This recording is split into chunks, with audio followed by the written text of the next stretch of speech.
ప్రభుత్వ మెడికల్ కాలేజీలు ప్రైవేటీకరణ నిరసిస్తూ వైఎస్ఆర్ కాంగ్రెస్ పార్టీ రాష్ట్ర వ్యాప్తంగా ఆందోళన చేపట్టింది. ఇందులో భాగంగానే శ్రీకాకుళం జిల్లాలో వైఎస్ఆర్ కాంగ్రెస్ పార్టీ శ్రేణులు భారీ ఎత్తున ఈ ఆందోళనలో పాల్గొన్నారు. ప్రస్తుతం మనతో పాటు వైఎస్ఆర్ కాంగ్రెస్ పార్టీ శ్రేణులతో పాటు మాజీ స్పీకర్ తమ్మినేని సీతారాం ఉన్నారు. ఆయనతో మాట్లాడదాం. సార్, ఈ ప్రైవేటీకరణ నిర్ణయాన్ని ఏ విధంగా చూస్తారు? వ్యతిరేకిస్తున్నాము. ప్రైవేటీకరణ ఎవరు కోరుకుంటున్నారు? ఏ స్టూడెంట్ అయినా కోరుకుంటున్నాడా? ఈవేళ ఇన్ని కాలేజీలు గవర్నమెంట్లో తెచ్చారు. అందులో 5 గవర్నమెంట్కి క్లియర్ అయినాయి.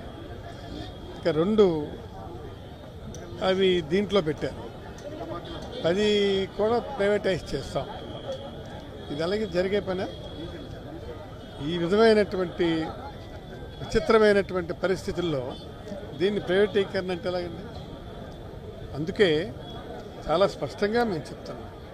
ఇవాళ పిల్లలు, పేద పిల్లలు ఎంత అలమటిస్తున్నారో తెలుసా? ఇది పెద్దవాళ్ళకే ఈ కాలేజీలు అన్నటువంటి నిర్ణయంగా ఉందని చెప్పి వాళ్ళు ఓపెన్గా కామెంట్ చేస్తున్నారు. This is not clear. గవర్నమెంట్కి అనేటువంటి స్పష్టమైన పాలసీ ఉండాలి. ఇవాళ జగన్మోహన్ రెడ్డి గారు చేశారంటే ప్రతిదీ కూడా గవర్నమెంట్లోనే చేశారు. ఒకవేళ ఏ రాయితీలైనా సరే గవర్నమెంట్ ఇచ్చుకుంటుంది. పిల్లలు ఫ్రీ ఎడ్యుకేషన్ అన్నటువంటి ఒక ఆలోచన ఉంటుంది. ఇవాళ ఇది ఏం చేస్తున్నారు? మీరు ఇష్టం వచ్చినట్టుగా చేస్తున్నారు. So this is not fair. విద్యార్థులకు మేలు చేసేందుకే ఈ నిర్ణయాన్ని తీసుకొచ్చామని కూడా లోకేష్ గారు కూడా కూటమి ప్రభుత్వం చెప్తుంది. దీన్ని ఏ విధంగా చూస్తారు? దాన్ని చెప్పనండి ఏ విధంగా మేలు చేస్తారు?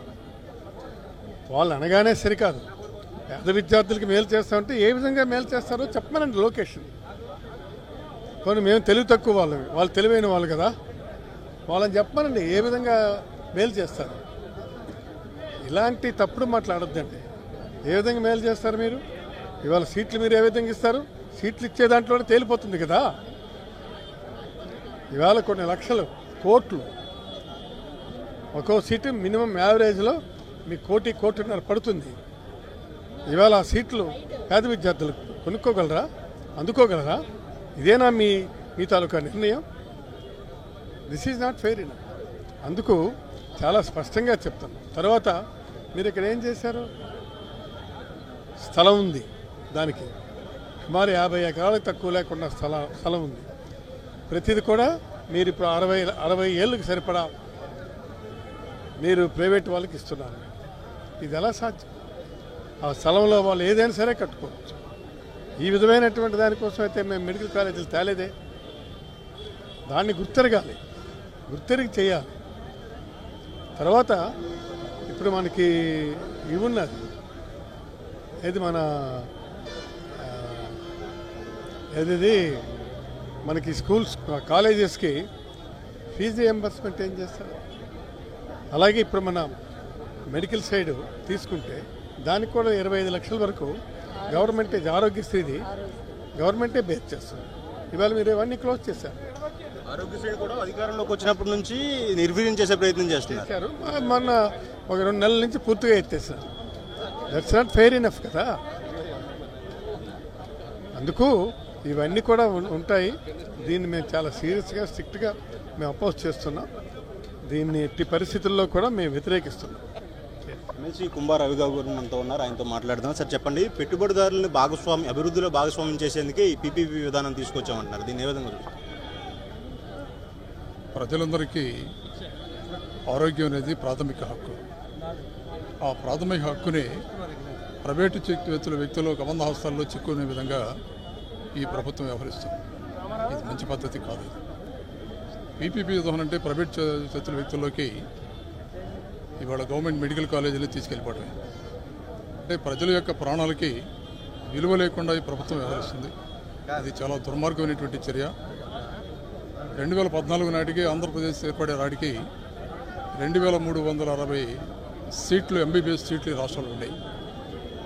దానివల్ల వరల్డ్ హెల్త్ ఆర్గనైజేషన్ నిర్ణయించినటువంటి సగటు ప్రజల యొక్క ఆరోగ్యం సక్రమంగా లేదన్నటువంటి ఉద్దేశంతో జగన్మోహన్ రెడ్డి గారు ముఖ్యమంత్రిగా అయిన తర్వాత రాష్ట్రంలో 17 మెడికల్ కాలేజీ ఒకేసారి తీసుకురావడం వల్ల 2550 మెడికల్ సీట్లు అదనంగా వచ్చాయి. దానివల్ల రాష్ట్రంలో 4900 సీట్లు ఇవాళ రాష్ట్రంలో వచ్చిండే. ఇలాంటి పరిస్థితిని ఈ ప్రభుత్వం పూర్తిగా విస్మరించి ప్రజల యొక్క ఆరోగ్యాన్ని ప్రైవేటు వ్యక్తుల కబంధ హస్తాలలో చిక్కుకునే విధంగా తయారు చేస్తుంది. దీని ఇవాళ వైఎస్ఆర్ కాంగ్రెస్ పార్టీ తీవ్రంగా వ్యతిరేకిస్తుంది. ఇది మంచి విధానం కాదు. దీనివల్ల రాష్ట్రంలో ఉన్నటువంటి ప్రజలు, ప్రజా సంఘాలు, మేధావులు అందరూ కూడా వ్యతిరేకిస్తున్నారు. ఈ ప్రతిపాదనను విరమించాలని ఇవాళ వైఎస్ఆర్ కాంగ్రెస్ పార్టీ ప్రజా ఉద్యమం చేపడుతుంది. ఈ ఉద్యమంలో అందరూ భాగస్వాములు అవుతున్నారు. మా ప్రధానమైనటువంటి ఆలోచన ఒకటే, ఎలాంటి పరిస్థితుల్లో కూడా దీన్ని మేము అంగీకరించాం, రాష్ట్ర ప్రజానీకం అంగీకరించరు. ఈ మెడికల్ కాలేజీ ప్రభుత్వ రంగంలోనే నిర్వహించే విధంగా ఒత్తిడి తీసుకొస్తాం. ఇవాళ 17 నెలల కాలంలో బహుశా భారతదేశ చరిత్రలో ఏ రాష్ట్రంలో చేయని విధంగా 2,36,000 కోట్ల రూపాయలు అప్పు చేసింది ప్రభుత్వం. ఎందుకు ఖర్చు పెడుతుందో కూడా సరైనటువంటి సమాధానం చెప్పలేనటువంటి పరిస్థితి ఈ ప్రభుత్వానికి వస్తుంది. కేవలం 5,000 కోట్లు ఖర్చు పెట్టగలిగితే మిగిలినటువంటి 10 మెడికల్ కాలేజీల నిర్మాణం బ్రహ్మాండంగా జరుగుతాయి. ఇది విస్మరించింది ఇవాళ. ఈ ప్రభుత్వానికి అమరావతి అనే ఒక రాజధాని నిర్మాణం కన్నా అమరావతి అనే ఒక నగరాన్ని నిర్మించడమే ప్రాధాన్యంగా అవుతుంది. ఇవాళ 1,00,000 కోట్ల అప్పు చేసినా సరే అమరావతి నగరాన్ని నిర్మించి రాష్ట్ర ప్రజానీకమైన భవిష్యత్తు బిడ్డలమైన ఆ అప్పుని బలవంతంగా రుద్దటానికి ప్రభుత్వం నిర్ణయించుకుంది.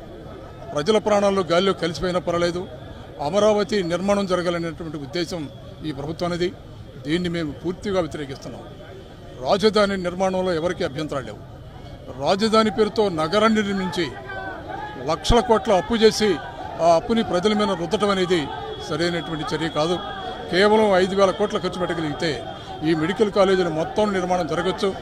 ఆ నిర్మాణం జరిగే విధంగా ప్రభుత్వమైన తీవ్రమైనటువంటి ఒత్తిడి తీసుకురావడానికే ఇవాళ ఈ కార్యక్రమం చేపడుతుంది.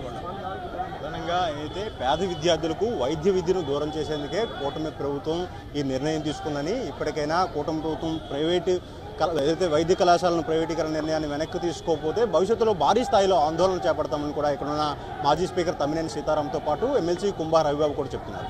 కెమెరామెన్ రాజుతో సునీల్, సాక్షి టీవీ, శ్రీకాకుళం.